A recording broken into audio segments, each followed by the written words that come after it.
Sikreto para sa matibay na pagsasama sa buhay mag-asawa. Huwag na huwag pag-awayan ang tungkol sa pera. Bagkus, gawan at hanapan ito ng paraan at solusyon.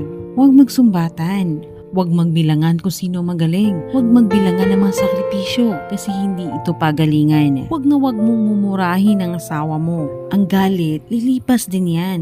Pero yung masakit na salitang iyong binitiwan, hindi niya na yan makakalimutan kahit kailan.